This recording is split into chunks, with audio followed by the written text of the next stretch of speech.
going to create the style sheet. So first thing we do is we go to File, New.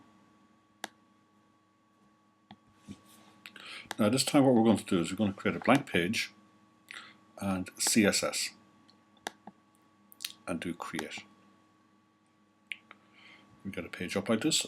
Again, first thing we do here now is we're going to save the file. So we do File, Save, and just check that what happens here is that it's looking at site 1 and that it's in the root folder. Okay, we're going to put in the name here. I'm just going to call it PJG. Okay, you call it whatever you like. Save the file. You'll see here in the top now we've got character set UTF and it's saying it's a CSS document.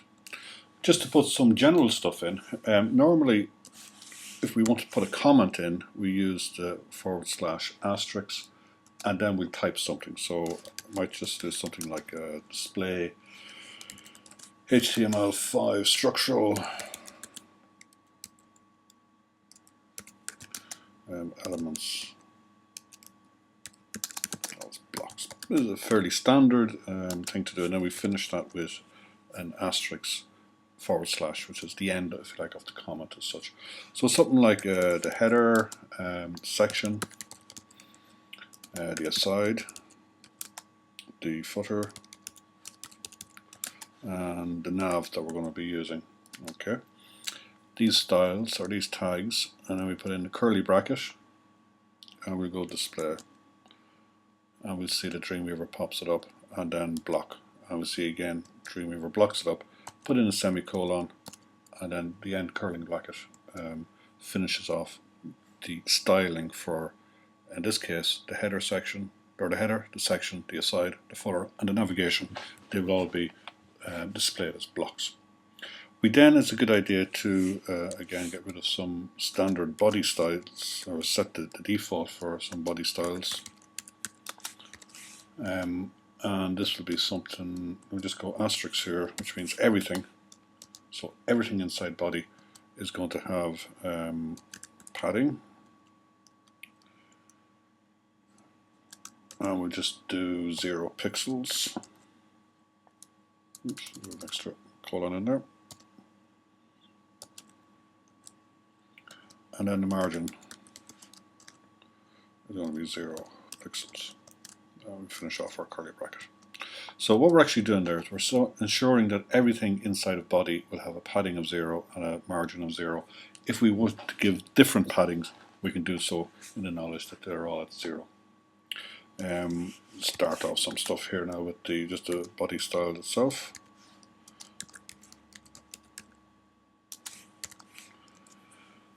And we go body, colon. We might do something like background, color, let's just say blue. Okay. Font family. And again, you see Dreamweaver was bringing this up. We just put it in Veranda. Now what this actually means is that the default family is going to be Verdana. If it doesn't have Verdana, it'll then go to Geneva. If it doesn't have Geneva, it'll just take a standard sans serif. Okay. Now we're going to put in some styles for the container. Okay.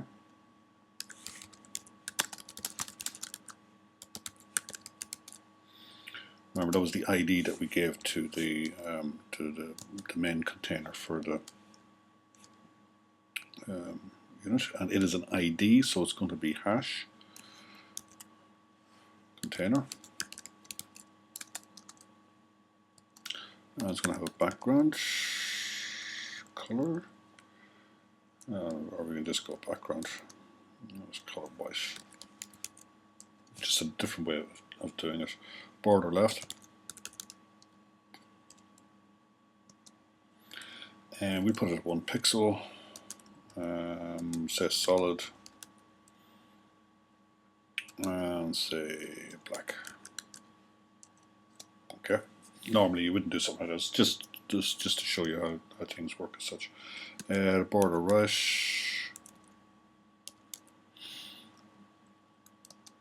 and we'll have it 1 pixel solid. black as well. Margin. Oops. I'm going to have a 0 pixels, so no margin. Don't really need to do this, but we'll do it anyhow. And then auto. It's worth your while looking up the implication with margin, because you can actually have different margins for top, bottom, left and right. So try and figure out what the auto does there. And then width. I'm going to set this up as 800 pixels. Okay. So essentially what we're saying here is that the container width is going to be 800. Okay. Next I want to look at the header. So let's put in header styles. And header, because it's a tag, it doesn't need anything in front of it. And its height, I'm going to have that as 70 pixels. Okay, so that would have been something I would have done in the design. The background color, again this time I'm going to use background dash color, no particular reason why. It'll be white, and then it's width. Okay, now previously I set the width up here to 800 pixels, but from now on what I want to do is I want to set the width in terms of percentage, and that way I can control the whole width of my whole layout based on just changing this one value here. So the header I want it to be 100% off the container, so I'll just put in 100%, and then just do curly bracket again. Okay, now things get a little bit more complex here when we start looking at navigation. Okay, so going to be the styles for navigation. Okay, and again, feel free to work around and change these things. We're going to start off first of all with the nav dot. Remember, nav is a HTML tag, so there's something in front of it, and the class is going to be dot horizontal.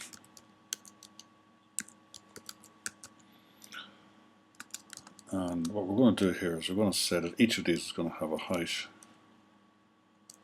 and the height is going to be, let's say, 70 pixels.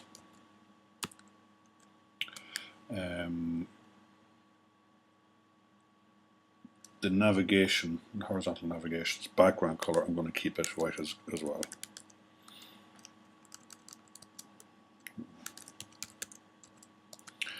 And then the width of the navigation, I want it to be 100%. Again. So it'll be 100% of the container because it's self-contained within the container. Now the next thing is we're going to be using an li tag, the list item tag in the navigation. So it's going to be nav.horizontal space li. So any time that the list item is used inside a horizontal nav, I want these styles to take precedence. So background color, it's going to be white again. I want the font size to be 16 pixels. I want it to float left. So this means that everything will be floating to the left. I want the display to be black, just to make sure. I want the height to be 50 pixels. I want the line height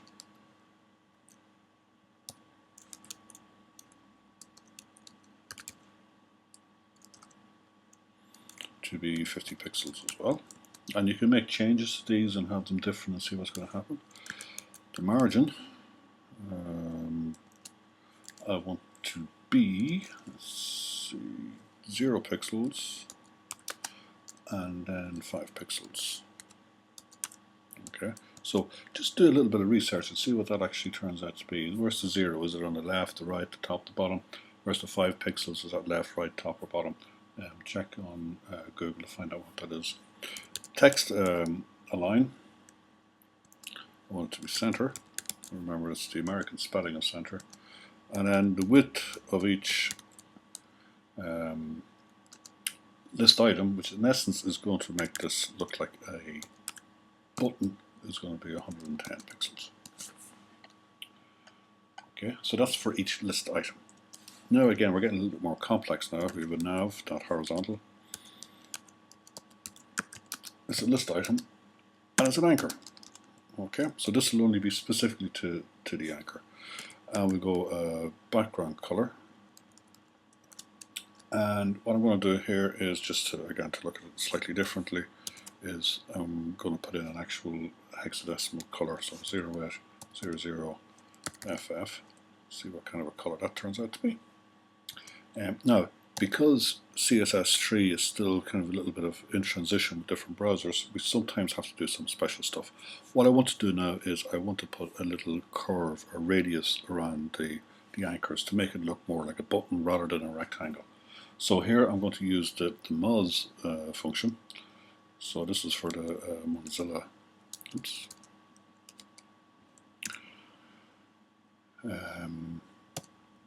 Units, and it's going to be background, or sorry, yeah, background color.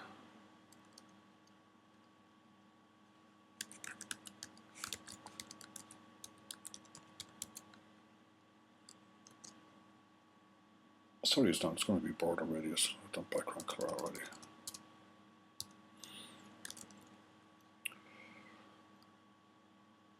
It's border radius. What this will do is, you'll see here, you can actually do border radius bottom left, top right, top right. But I'm just going to do border radius, so it's going to be for them all. And I'm going to do this as being 30 px/25 px. So again, a bit of research to figure out what that actually means. Right?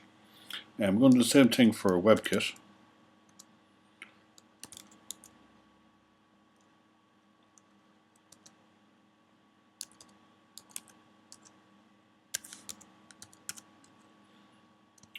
And just for the other border radius.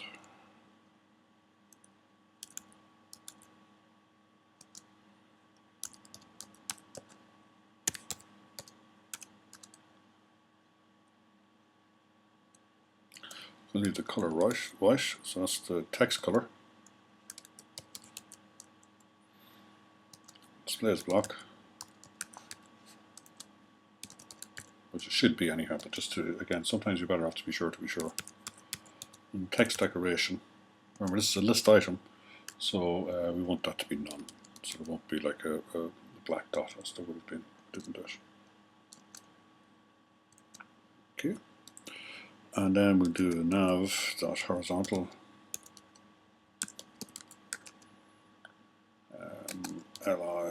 lia::hover. So this is what happens if we happen to hover over a link. So what we want to do here is we want to kind of create a rollover effect. So we're going to change the background color.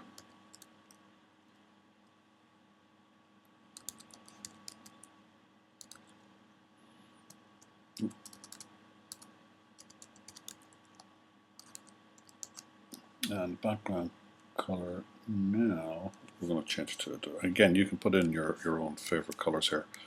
I'll do an F2, B0C.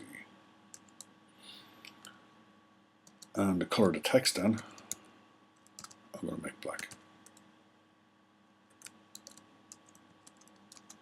Okay, so I'm just going to save all that. Thank you.